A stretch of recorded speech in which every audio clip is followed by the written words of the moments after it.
Hello everyone, this is Hadrian. Hi folks, I'm Mel. Thank you so much for watching. Let's play some more Master of Orion in our Metal and Stone Metal and series. Stone. We are, I don't want to say we're doing better than expected because then everything's going to turn on its head, but how would you characterize how this campaign's going so far? I am cautiously optimistic. My only real concern right now is that the Martian Pride, which is actually completely unexpected, that they look like the runaway AI. So I am a little concerned about that. You know, they're in first place, you know, as the unknown, both for score and for tech right now. Yeah, I'm a little bit concerned about that. From a tech perspective, we're holding in fine. We're in, you know, especially when you got to look at this through the lens, folks, of playing on extreme difficulty, because the AI gets so many bonuses. So if we're not dead last in any category, then we're doing well. I'm dead last in research actually, but I'm within striking distance of the others, so I'm not too worried about it. Yeah. But I think overall we're in good shape. Certainly much better shape than the first one. Yeah, I'm actually, it looks like I'm at the top of economic victory, which is surprising. But that's also not surprising considering that I'm playing as the Silicoid. Hey, we'll take it, man. We'll take it. Speaking of which, we haven't mentioned this in this series. There is no allied victory type, unfortunately. So yeah, that's true. What Hadrian and I have agreed to is that if either of us gets the win, then it's a win, and then, you know, it's over. We're not gonna, you know, we're obviously whoever can get the win in any fashion will take it. Yeah, which actually, and I'm glad you say that too, and I'll take this point as well, because you did actually get a comment on your end, which I think is very interesting, and I think will occur to a decent proportion of the audience of both channels. Some people might be wondering, well, why don't you play against each other? Why don't you fight? That would be fun to watch. Well, it sounds good on paper, right? But when you really think about it, so much of the watchability of series like this is when you have a collaboration between YouTubers is the collaboration between the YouTubers. It's them working together. If we were playing against each other, we wouldn't be able to talk about nearly as much because we would have to give away our own strategies and tactics as we were playing. And I'm not opposed to doing multiplayer against other people, but I don't want to play multiplayer against my friends. That's just not, I'm not interested in that. I like, you know, I play... you mean you don't want to play competitively against your friend, you'd rather play cooperatively. Right, yeah, exactly. You know, like, you know, other purely multiplayer games like Overwatch, I don't get on there and then figure out some way to try to challenge my friend when I'm playing. I always want to play with my buddies. I mean, that's... Yeah. So, and to your point, yeah, I mean, we would be what? We would not be talking to each other if we were playing competitively. I bring a deal to the Terrans are offering me an embassy. Really? That's interesting. I'll take it. No reason not to. I have a new spy ready. I'm going to send them to the homeworld of the Sakura and mess with them. Accepted. What do you propose? Gratefully accepted. Oh man, that just, see, I don't know if I've told you this or if this happened in Extreme Bromance 1, but I have way too many random references floating around in my head that just the slightest thing can remind me of them. And have you seen the movie Liar Liar from back in the day, Mal? I have. Do you remember when he was still adjusting to being in non-lying mode, and there's that one line where because I just said that I was going to do something to mess with them. There's this one episode where he goes, I just proposed a settlement to dick with them. And the secretary goes, dick with them. Got it. I'm sorry, folks. If you have not, if you're a follower of Mal, if you're not on my channel, you probably haven't experienced this before, but like random stuff will just make me bust out laughing, and you will have no idea why, because my brain has just recalled something hilarious from a movie or a stand-up routine or something. It's gonna happen. Might as well warn you now. Just deal with it, people. Deal with it. Well, hey, listen. Deal with it, exactly. At least the folks, actually quite a few of us, I think, are, you know, quite a few of them are subscribers to both channels, which is great, and you should be. If you're not already subscribed to Hadrian's channel, you go over there and you do it now. You go now, people. Do it. He's only saying this because I complained about the fact that he has 10 times more subscribers than I did. I don't bring this up. You keep bringing that up. I just no. When I brought it up, I think people who are rational thinkers, which is the majority of people watching, understand what I was getting at. I was just trying to state a fact when I brought it up, but it's one of those things. It's just one of those things in life. You can't say certain things without it being awkward.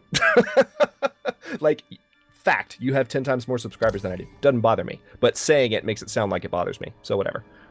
I don't care. We'll talk about it. We're friends. We're good. Oh, what are the Sakura doing? Because that looks like a fleet. I think they're going to go to war with me. Yeah, they are. Did they just declare war on you? They're going to. They're going to. Yeah. I'm sending my colony ship to Mokos. It doesn't look like the humans have colonized Terrazad yet. Let's see. Let's send this ship back. And we're going to stop construction on that and switch to a cruiser. Yeah. And remember, I do have a spy on Sla Prime now. Sla Prime. However the hell you pronounce 3 S's in a row.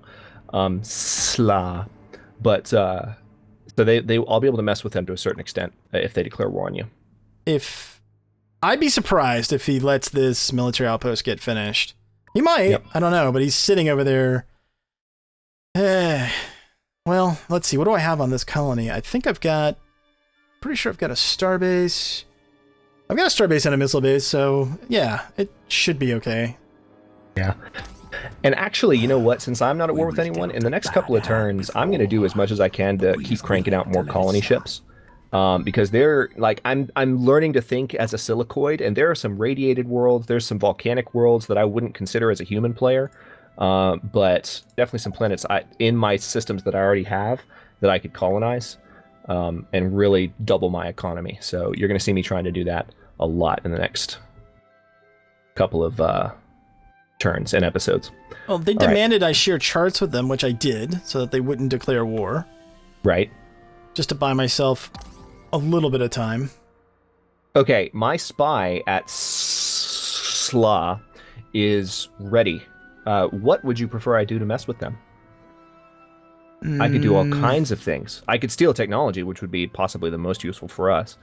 Or would it be, because we're sharing all of our off technologies? I would destabilizing them is worthless, because even if another empire gets mad at them, they can't physically get to them really.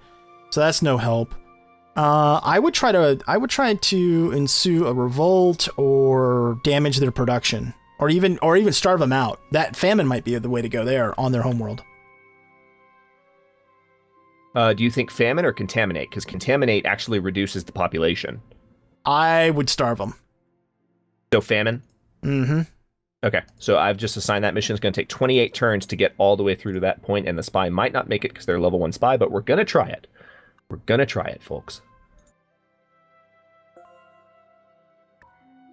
Okay, actually, I need to send a new trade agreement to you. Excellent. Let this. Okay, and then I'm also going to try to send a research agreement. Good. And you don't have enough money for it yet. Sorry. It's okay. I know that's disappointing. Well, it's okay. I don't mean to disappoint you, Mal. Here you go. I'm sorry. I'm going to trade some texts. Okay. Trade some texts with sweet. you. Yeah, let's do that.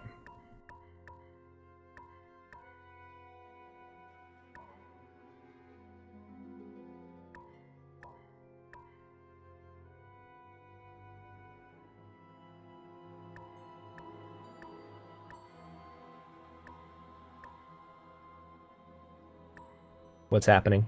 Everything's quiet. Oh, I need to do some changes to my ships, but I'll wait. Okay. Okay, there we go. That's always the worst feeling, regardless of whether we're recording. Whenever you're on voice chat doing multiplayer with someone, and all of a sudden there's just dead silence, and you're like, "Oh God, is my internet crapping out? What's happening?" Right, upgrading my ships. I have access to cruisers now. Okay, let's research. I'm going to research private funding now, because 2 of my advisors Do you are yelling remember at me what to research weapon that. systems they were using? Were they using mostly missiles on their ships? I have no earthly clue. All right, actually, there's no way for us to know. Yeah. No tactical combat. That's the biggest disappointment in multiplayer, actually, is the no tactical combat. I agree. It's a shame.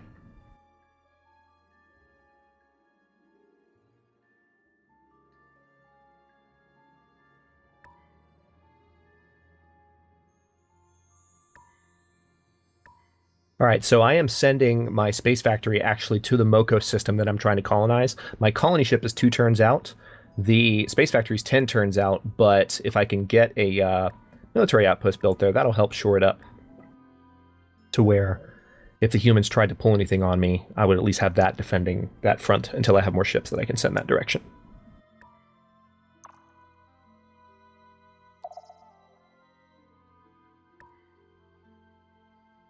Path to victory.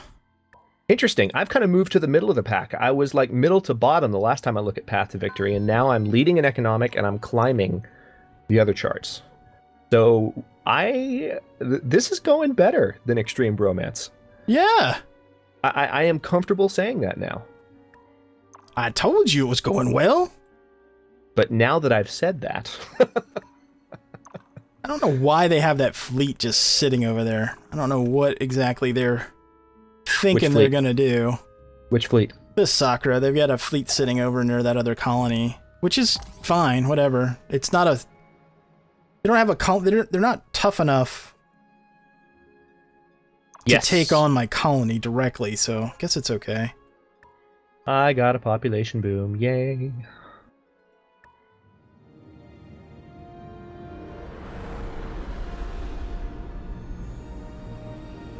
Just colonized another war? Or another war. World. Another world? There we go. So the did whole I, world. as a matter of fact. The whole word. Colonize the whole war. Yeah, I am landing on a tundra planet right now. Taking a barren world, but it's like super badass. It's ultra rich with gold, so it is, awesome. However, unfortunately high gravity, so this is like a long-term investment. Yeah. But worth taking, I think. Worth taking. Yeah, I'm tempted to buy the factory on Mokos too, so that I can be building a little faster there since that colony just started, but I'm trying to save up money to fully upgrade all of my current ships, because it's going to cost me about 600, and I've got awesome income right now if I can just hold out for like 3 more turns. Research complete.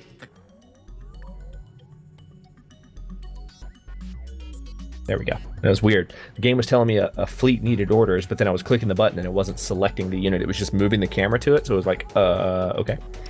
Had to click on it. Yay for early access. What? How dare it not be perfect already? Actually, it's, I think, relatively stable at this point, and I agree. You know, it's pretty much they're doing feature a good job complete. of mopping up the bugs. Yeah. Yeah. It's pretty much feature complete at this point. I don't think we're going to see a whole lot in terms of new features at this, at this juncture. Yeah. Other than AI improvements, which, which would be appreciated. Yeah, I'm all for that, but some folk don't recognize that as like an actual improvement, though it most certainly is. Yeah. If you're watching this series and you have no idea what Mal is talking about when he says that, we talked about it a bit in our previous co-op, which was called Extreme Bromance. And I think I accidentally said Extreme Bromance at the end of the first episode here, too. So you probably think this is Extreme Bromance. But, well, it is. The AI, is Extreme Bromance. It's Extreme Bromance. Also Metal and Stone. Metal and Stone. Anyway, what he's talking about, seriously, in terms of difficulty, it's not that we feel like the game isn't hard enough, but we both, as strategy gamers, have a bit of a distaste for what we would consider to be artificial difficulty, where the only reason the AI is doing better than you is because it's given cheats. It's basically given bonuses that make it extremely better at all of the basic mechanics, rather than being a smarter AI that does cleverer things at higher difficulties, which is, of course, much more difficult and challenging to program, and not every studio, let alone studios like the one making this game, can have that, but it's still nice to wish for it. That's what we're referencing. Well, they've certainly made the commitment. I mean, a few weeks ago, the primary studio working on it, NGD, specifically cited that they had all kinds of plans for improvements for the AI to make it tougher, to make it smarter, and that's exactly what I want to see too. Is that, our artificial difficulty sucks. It's sloppy too. Yeah. Like, I really enjoyed Endless Space, but it became very apparent that, especially on higher difficulties, if you play in Endless Space, that it was really all about, again, artificial difficulty. So I hope that's one of the things. There's another one coming out, and I hope that they address that. Yeah. I'm sure they will. That was one of the biggest complaints about the first one. I hadn't heard what you just said about Master of Orion. I'm very excited about that. Loading. I'm excited about Endless Space 2 as well. All right, I can finally upgrade all of my Research ships. complete. What I want to see, though, anyone who watched my Terrible Terran series, you remember what happened with the Titans. I don't know, Mal, if you've ever had this happen, but the game's auto upgrades are not reliable. They won't always make your ships better. And I had my Titans completely nerfed by the auto upgrades in Terrible Terrans, and I'm worried about it happening here. So I just want everyone to witness this as I do it. I've got 150 and 338 for my attack and defense on this fleet, which is awesome. I'm hitting upgrade 150, 338 to... Okay, good. 155, 522. So that was an improvement across the board. But you can, even though we're on multiplayer and we don't have tactical combat, you can still go in and manually edit those ships. Yes, absolutely. Like, you can still do that if you want to micromanage. But the point is, there's an auto upgrade system. So if you're trying to rely on that, which I typically do, it can kind of bite you in the butt. See, I don't allow it to do it. Like, as an example, it put laser weapons on here when Mass Driver is far superior. So yeah, I'm slapping Mass Drivers back on and taking its laser cannons off. It makes odd choices. But then again, I say that, but I don't know. I think that things like the fact that Mass Drivers are inherently shield Please piercing, select a new upgrade. I think that it accounts for that, even in non-tactical combat. I mean, I would hope so. Yeah. I'm going for battle pods, by the way. Okay. So you can grab the other one when you get to that tech. Okay. 5 seconds, by the way. 5 seconds. This is GNN. State of the Galaxy. I actually always get excited whenever these play. The state of the galaxy. Current number of colonies. Nice. Check that out. Look at us. What? We are on top. This is surprising. All right. One change we did make from Extreme Bromance, the first series, is we are playing with fewer AI this time, right? Is my memory screwing with me, or do we have one less AI? No. Same number. 4 AIs Really? against us. Yeah. Oh, okay. Well, aren't we awesome?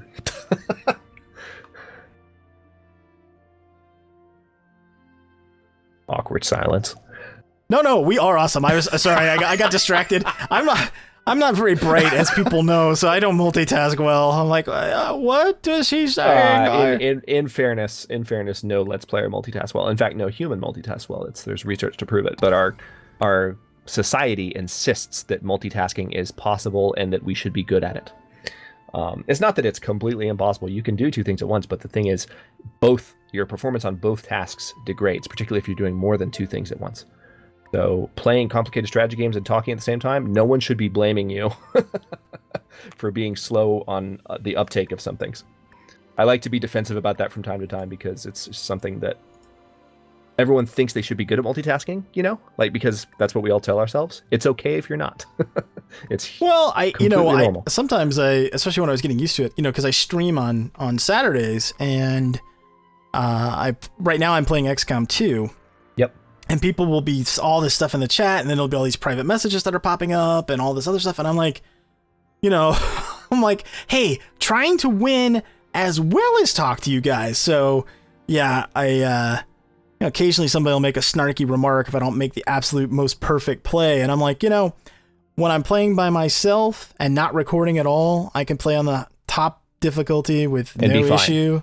Yeah. Yeah, with absolutely no issues whatsoever. This is exactly what I'm talking about. I basically take no losses. Of course, I'm an experienced XCOM player, but I mean, it's night and day. Like I'm playing on Legend difficulty now with some additional mods to make it tougher. And I'm not going to say I'm just like tearing through it, but I'm doing well and I'm having a lot of fun. Yeah. I don't get to play games that often just for the purpose of just me playing. It's very rare these days. Yeah, well, that's the difficulty in YouTube and Let's Plays with what we call armchair experts and people that have a propensity to offer strongly worded, sometimes condescending advice about things that you could have done differently or better or whatever, is that sometimes people are just genuinely trying to give advice and help, but that I like. I really appreciate advice. Always have. Yeah. What I don't appreciate is, people just being jerks.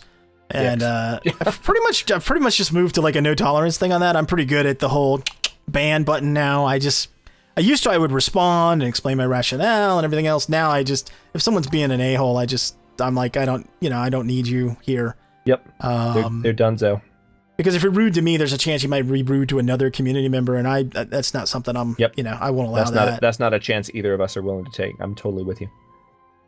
I'm very fortunate though, and I think you are as well. Like, yes, obviously I've got other friends that have YouTube channels much bigger than both of ours, and at a certain point, a level of toxicity just sort of creeps its way in, and some of the stuff that they have to put up with, I'm like, oh man, I want the channel to continue to grow, but I like the quality of the community that I'm happy to have right now. So yeah. I hope it continues that way, and I don't get a bunch of jerks at some point. Yeah. And by the way, for those of you that, oh my gosh, there's just a really, really big thunderclap outside, like rumbling and low, almost like an explosion went off. That was ominous. But anyway, for those of you that this resonates with as members of the YouTube community, and you don't like the negativity and the toxicity any more than we do, one really cool feature that Mal and I are both looking forward to a lot, YouTube has finally given all channel operators, especially the larger ones, I think some of the smaller ones might not have this yet, the ability to hire additional volunteer moderators. So you can just appoint a special, committed member of your community, if you're a YouTube channel operator, to help you moderate the comments. So, I mean, we talk about all this negativity and toxicity, and yes, it's different on like Twitch if you're streaming, but as far as our ability to control this stuff and help keep everything positive for you guys, where everyone's having a good time and no one's being a dick, it's actually going to get a lot easier, because you guys will actually, those of you who want to help, will be able to, which is awesome. And it's good for YouTube in general. I'm really excited about it. Yeah, I'm just interested to see what the moderation tools are going to look like, and right now it's very basic. So I just want to see how they're going to expand on that. I've been thinking about, am I going to do that? Or, I mean, I spend a lot of time on the comments, both responding and sort of monitoring them every day. So, it would be nice if some of that could be given over to some people that you trust or what have you. Yep. Who did I just... with the Terrans. I was like, what was that trade deal? Yeah. By the way, we've gotten 2 levels in successfully on that mission on Slaw Prime. Oh, nice. So far, we have not been detected. So right now, hang on, I'm pulling it up to see how we're doing. I think, yeah, actually, now I'm 10 turns away from 12 turns away from executing the famine. Oh, that's nice. That'll be nice. That'll pretty much bring them to a standstill on anything they're working on. Yeah, that spy is doing better than expected. And meanwhile, I'm just putting my other spies on my planets to help run counter-espionage. That's what I've done. I have a spy active there too, and then the rest of mine are on counter-intel. Yep. I need another world to settle. So, let me get this straight. Since food doesn't matter for me, I just settled a radiated world. I don't need to care about that, do I? You do. Not in terms of the radiation itself. What you do care about is eventually putting a planetary radiation shield there, just so you have the option of upgrading the biome. Because remember, while the food doesn't matter and it doesn't affect your growth, the biome matters for purposes of population. So a higher end biome is going to support more pop. So yeah, eventually you would want to terraform planets even as a rock guy. Yeah. I would be amazed if the thunderclap that I just heard in the background didn't somehow at least a little bit come through the mic. If it didn't, great. I thought that was just you exhaling, but yes. No, that was okay. Thunder. I heard something. That was thunder. Holy crap! I hope you have an uninterrupted power supply on that bad boy. Oh yeah, I totally do, and I've got a good one too. Like, we had a total power outage last night. Everything, not only our apartment, but like all the buildings around went pitch black. But my computer was still just trucking along, just hanging out. It wasn't even like going crazy saying, "Oh my God, turn me off quickly." I still did, but yeah, I'm fine. Don't worry about it. It's not a bad electrical storm. I just think there's a few big lightning strikes happening nearby. It's not too crazy. It's not even raining. Anyway, let's not talk about that too much. Let's Njorg Prime. I just colonized this world. What's the first thing I should build? Probably.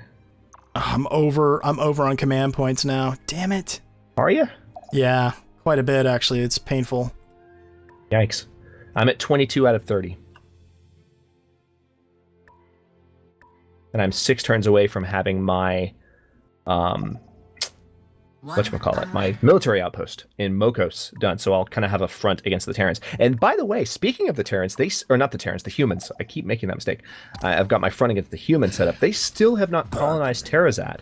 I would have thought that in the process of me coming to Mokos, they just threatened me and said, give me one of your systems. And the humans did? No, the Sakura. And I'm like, yeah, no, I'm not doing that. Not giving you one of my... Yeah, no. Yeah, that's not gonna happen. So I might have to go to war with them one way or the other here shortly. Yeah. I just realized we're at the 25-minute mark. Do you want to cut this one when the turn cycles here? You know what? Give me just a second. Oh, that makes sense. No rush. Let's see, assign colony. that was like almost too polite. You take your time. No rush. It's like no rush. No rush.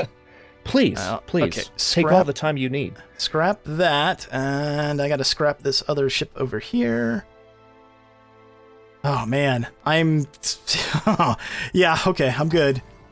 You're good. I gotta build some more star bases or get some tech that adds command points. One or the other. But yeah, I'm good. Go ahead and wrap us up, buddy. All right. I'm happy with how this series is going. I'm actually in a good mood as compared to how we were. I think we're finishing episode 4, right? If I'm not mistaken. I think so, yeah. So yeah, by this point, think of where we were at the end of episode 4 in Extreme Bromance. I think in the first one, I think we were pretty much we were like, I think we can still survive, maybe. You literally, for those of you who didn't see the series, Mal literally began the 5th episode just by saying, we're screwed.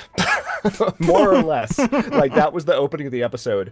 Welcome to episode 5 of Extreme Bromance. We're dead. We're dead. This is the last episode. We will be dying. Yes, that's going to happen soon. So it's not happening this time, and we should have a chance to conquer the Sakura pretty soon, which is going to put us in a good position to... I think we should try in the next episode, actually, to go to war with them and just blow them out. I think we should. If not in the next episode, within the next 2 at the latest, because look what that's going to do. I mean, it's with that system, with those systems belonging to us, we're totally backed up against each other and don't have anything to worry about. So all of our kind of home systems become really, really fortified and in our backwoods, so to speak, away from the front lines. Yeah, and I've even fortified and have a listening post on that wormhole. Yeah, it's just awesome. This is going so well. So thanks again very much for watching, folks. We appreciate you for following along, and I guarantee you, as you can tell, we're so happy that this series is doing well compared to the previous one. If you enjoyed the episode as much as we did, don't forget Mal and I both have a series going, so you can see the campaign from whichever side you would like to watch, whether it's one, the other, or both. Don't forget to like the video and subscribe to follow along if you're not already. We're uploading new episodes in Metal and Stone on both channels every day at 9 a.m. People are just going to stop watching the more we do that. We're so ridiculous. We're uploading new episodes every day at 9 a.m. Eastern Daylight Time, which is GMT-4 for those of you not in the States, and comments are always welcome. Let us know what you think. Thanks so much for watching, folks. He's Hadrian, I'm Mal, and we'll see you later.